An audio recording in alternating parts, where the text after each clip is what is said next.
ప్రతి నిర్ణయము పార్టీ అధ్యక్షుడే ప్రతిరోజు ముందుకొచ్చి రోజు చెప్పాల్సిన పనుల. పార్టీ అంటే ఒక ఇన్ఫ్రాస్ట్రక్చర్ ఉంటుంది, పార్టీ అంటే స్పోక్స్ మెన్లు ఉంటారు, పార్టీ అంటే అధికార ప్రతినిధులు ఉంటారు, పార్టీ అంటే సీనియర్ లీడర్లు జనరల్ సెక్రటరీలు ఉంటారు.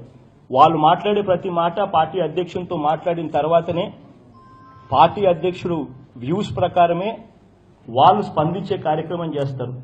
ఏ పార్టీలో అయినా కూడా స్పోక్స్ మెన్లు అనేది వెరీ వెరీ ఇంపార్టెంట్ పీపుల్. ఆ స్పోక్స్ మెన్లు అనేది వ్యూస్ ఇస్తారు. అంతేగాని పెద్దానికి పార్టీ అధ్యక్షుడు స్పందించలే, పొద్దున ప్రెస్ మీట్ పెట్టలే, సాయంత్రం ప్రెస్ మీట్ పెట్టలే, 2 రోజులకు ఒకసారి ప్రెస్ మీట్ పెట్టాలా?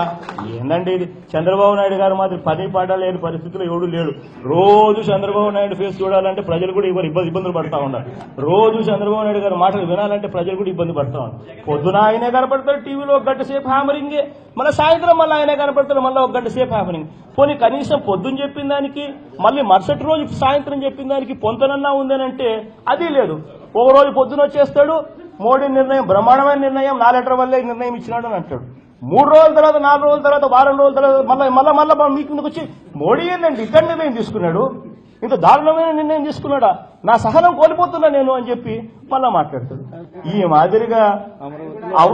మాదిరిగా అవగాహన లేకుండా మాట్లాడే పరిస్థితులకి ఎవడు పోకూడదు.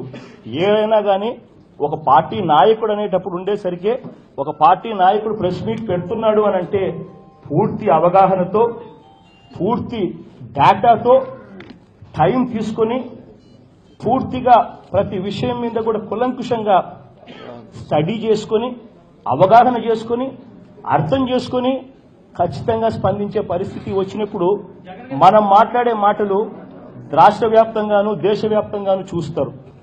రోజు కనపడి పొద్దున ఒక మాట మాట్లాడి 2 రోజుల తర్వాత మళ్ళీ ఇంకో మాట మాట్లాడితే ఈడేం లీడర్ అయ్యా నాయన అంటారు.